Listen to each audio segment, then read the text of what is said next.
nicer to our audience. I mean, Anne Rice said that she didn't feel specifically associated with any specific gender herself.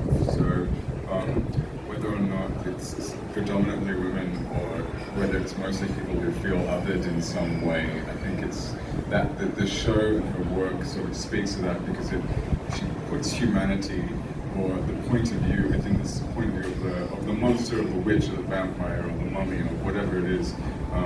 And it's that same tradition, and I've said this before, but it is that same tradition of Mary Shelley, of putting the point of view inside the other, and that does change the way that you look at somebody who is considered a monster, considered an outsider. And it gives humanity to that character and a sense of perspective, and I think it's very relatable. So, yeah, I think we're following within that tradition of the way that Anne didn't feel particularly identifying with any specific gender. I think that is incredibly relatable to everybody. So yeah, that's the Hi, Sarah Beth from What to Watch. Hi, Sarah Beth. Hi. Nice to see you again. Nice to see you. So I remember sitting here a few years ago at the first press conference where we just had a trailer and a panel and nobody had seen anything beyond that. And now we're here and we're doing concerts and everything else. If you could go back and give yourself one piece of advice or tell yourself to do something differently all those years ago, which really wasn't that long ago, what would you do and what would you tell yourself to do differently or maybe approach something differently? It's a great question, but I hate to live in life in a space of regret. So I don't think, I think for me personally, I was very worried at the beginning that everyone was going to hate it. And it's turned out to not be the case. I'm sure there are some people who hate it, but we don't get to interact with it very often. So, but yeah, maybe don't have to give yourself such a hard time and trust the process. But yeah, why live in regret, I suppose? I think as well, it's I'll probably say to myself, because I had the same kind of concern and other things like came into that, particularly for me playing Louis, but that to remember that all of the things that I connected to and loved about the show would be the same things that other people would connect to and love about the show. Like I just trusted how it felt more, rather than worrying so much about people finding it. Because people have, I think the people that need this show have found this show. It's what matters really. Last season, a lot of things came to a head, a lot of relationships were fractured and broken. So what has been the most difficult and or most rewarding emotion to tap into while playing these characters?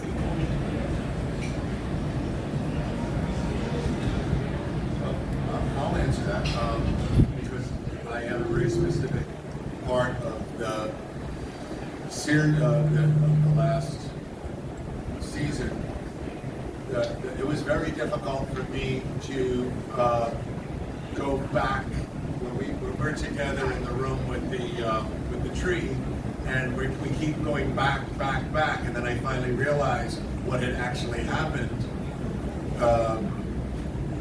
For me to be in that space emotionally, it's not where I live as an actor normally, and even as a person, I do everything I can to avoid feeling sadness or remorse, or I don't know, there's a lot of feelings going on there. So I had to reach down and go for very early actor stuff that I learned as a young actor that I hadn't been doing for a long time. I don't know that what I do is shtick, but I do occupy a particular space a lot of the time, and this was taking me to that.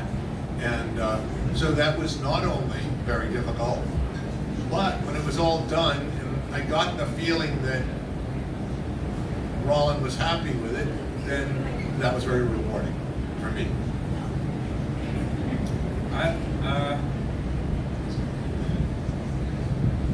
I'm not very good at I tend to I like to just do my work myself, and I'm not very good at talking about it, I guess.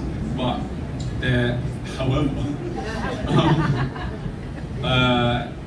I think something about Louis that really matters to me is this idea of reconciling with yourself constantly, like having to question how you treat other people, how you treated yourself, where you got things wrong, where you got things right and you didn't know. And like I feel like I kept hitting up against moments over the first 2 seasons where I felt like a familiar sense of like dread about this or that. And then like I think about the scene in episode 1 in season 2 about when Louis realizes that Claudia was dreaming, and like, of course she was. But I think those moments with like essentially a parent or somebody that loves somebody else and doesn't have the opportunity to apologize or to like reconcile with them, I find particularly. But you know, we were talking about this yesterday. I said, we were talking about, like, Sam and I were talking about part of the, and it's probably there's probably a misconception about this, like part of what you have to do with this show, because it is so extreme, and all the emotions are like massive, and like there are 10 different things always happening in any given scene, that like you actually can't like just sit in that. Like, most of the time, it's like the most intense stuff we do, we like, it's cut, and then we're just giggling, we're like laughing about what we're doing, like this, look at this, look what our life is right now, you know? Like you can't, I think you have to be able to like dig into your guts and then like put back in. Sounds healthy. I would say that just one of the hardest things about playing Lestat that I find is, and Eleven Aiken, like directed this through me. Like, when he first arrived in season 1, he was like, I love everything you're doing, all this stuff you're doing is so great. What would happen if you didn't do it? And I was like, oh, what? It's like all the character, like everything, the way you're moving, the way you're talking, like everything, like take it away. And I was like, okay, let's try that. And it was really challenging. It was actually, he did it, the first time he did it was in season 1 when Lestat turns up with a car and he's got the keys and he's like, I'm so sorry, I'm nothing without you. Let's see if we can take the whole character away. It's very hard for him to do. And then we did it again with Magnus, and we did it obviously at the end of season 2. We like try and take away all of these layers of the character. But that is kind of the key to the character in a way, because as Roland says, there's like so much performative nature, and he's built this whole world, this whole construct of himself. There's got to be a guy underneath it, like pulling the strings, and it's quite challenging because it's so much more seductive and more fun to play the clown than it is to play the real guy. But that's kind of the joy and the challenge of the character, I'd say. And we're all very excited for this. And like most couples who are on and off again, and so often there is, a honeymoon phase. I would like to know if you can share some teases about, where they are with their honeymoon phase. Did it die quickly? Were you in the panel by any chance if you watched the teaser? Did you see it? I want to know more. I think we're not divorced yet. Oh, yeah. We still have the book. Like the book is still quite a large hurdle to have gotten over. Like at the end of season 2, neither of them had read the book, and so there's obviously the fallout of that. So we're not in a honeymoon phase right now. And what was it like going back to like their sparring, like both verbally and maybe physically? that scene that you see in the teaser was mad. I won't talk too much about the whole scene, but I was a bit shaken after it. I went out to run it. I was like, what am I doing? This is so, like, I feel like we had to do a different thing in that scene than we've done before. Yeah. Well, you kind of have the history of like, two seasons and a lot of like previous experience and a lot of weight like that exists now between the two characters that we get to carry on to every scene. So it's really fun that the layers just go deeper and deeper. It's fun. It's really fun. It's so much fun. There's like endless possibilities that you can do with these two characters. It's kind of really burn each other's houses down, and rebuild them back together block by block, only for someone to come in with a demolition crew and do it all over again. So, yeah. At the very first rooftop event, I asked a question. I noted that you were bringing more to Louis than just the melancholy that kind of had been focused on before. Little did I know that you were going to bring every emotion, like under the sun, into Louis. Thank you for that. Yeah. Can you tell me what was the most difficult emotion for you to tap into, and what was the most fun to tap into? Oh, that's a good question. I think the most difficult stuff. The most difficult is always anything to do with Claudia is really hard because of how much of an anchor to everything Claudia is. She's like the core of this. Like all of the characters have this really unique relationship with her, and obviously Louis has a very complicated, a very deep love for her.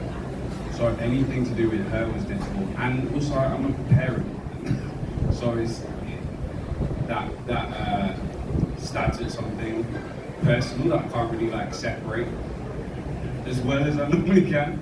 The fun stuff, I think it's like there's two things. One is like goading Daniel, Malone, not Hart. I loved that in season 2. That was really fun. Like having fun in Dubai, having fun with the language, being a wind up. I love that side of Louis. And kind of the other thing was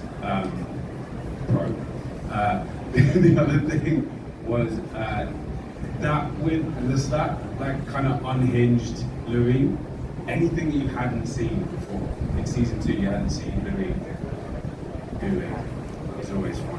And there's more of that to come. Not that specifically necessarily, but like the side of Louis that he doesn't recognize in himself necessarily when he's telling his own story.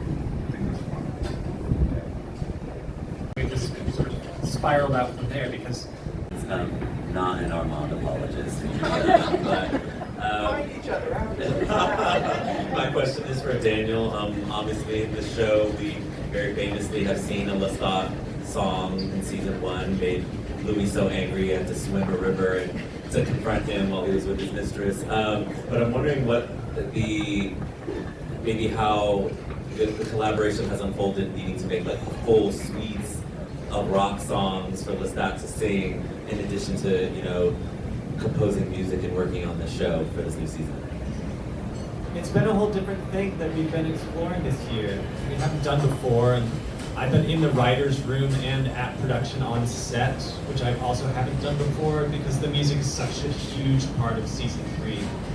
So we've been talking a lot about the music that we want to be inspired by. Roland and I have shared playlists back and forth since the very beginning of the writer's room. We have a lot of artists in mind that have inspired us over the years. As a kid, I grew up listening to rock and roll mostly. When my older brother brought home Led Zeppelin 4, that was the end for me. A few scripts, so there was a lot that we were learning about the characters as we went on. And so what unfolds to us is actually, you were seeing it many times because we were shooting in blocks, 3 blocks. Episode 1 and 2 was one block, 3 and 4 was another. And we're kind of getting to understand their arc in the moment. And that's kind of what you guys will be seeing as those episodes go along. We really begin to learn about these characters, and it feels in real time those emotions stream true when you learn the plot lines and the character, crossovers. But as an actor, I learned a lot about just keeping cool, because it was a long time. We did 6 months in Manchester, and there was so many of us all there together. We built this family. We all had to kind of be there together as a unit and just get through it.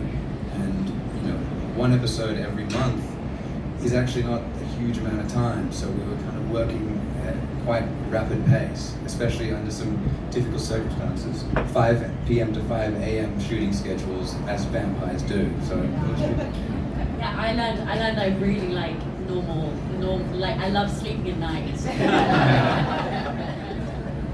Can I say that the first shot we had of you guys together, Celine and Nicholas, I just remember we were watching on the monitors and everybody's like, Celine's hair is freezing. We're not going to be able to use it. It was As in literally ice in my hair. yeah, your voice never wavered. Like everybody was like, you guys were such pros. But it was. I think it tested all of our physical limits, but it also I think we all did so close and bonded just from that, those experiences. There's something that's kind of unique about this in public because of you've got situations and you're in a place where none of us are from or live, and you spend all this time together and you form a bond, a team, a family, and we were in it to win it. I mean, we were every day committed, all of us, and I mean I know that there are probably people who come up with these things and act like they like each other. We love each other. We really do. I think that shows up on screen. I really think that makes its way to what you guys are going to see. Limitations on anything in the canon you can use or not use, or limitations. Well, I don't. There's some books that I think are off limit, right? That we are not that are kind of off the table for us. But no, I think that what we have felt working with our partners at AMC and talking to Rollin and Odessa again is that there's just this appetite to put more in and to weave these these universes together. So no, I think in terms of actual Easter eggs, I think that we like to think of it, as John said, as opportunities to build story and opportunities to deepen character, and that can present as an Easter egg to an audience because it feels fun and it feels like you're getting this jolt. But for us, it really feels like the opportunity to further and deepen a story that is long form and that's going to pay dividends for you as a viewer far down the line. We have our vampires and we have our witches, and I think that it's not that other immortal beings will make their way into the show at some point. I think that what's most important to us is that these characters feel like characters and that they feel like real things, real people that you can get to know and that have complex feelings and emotions and drives and needs and all this stuff that really makes us feel and want to be a part of this universe versus simply doing trotting on a monster for the sake of trotting on a monster.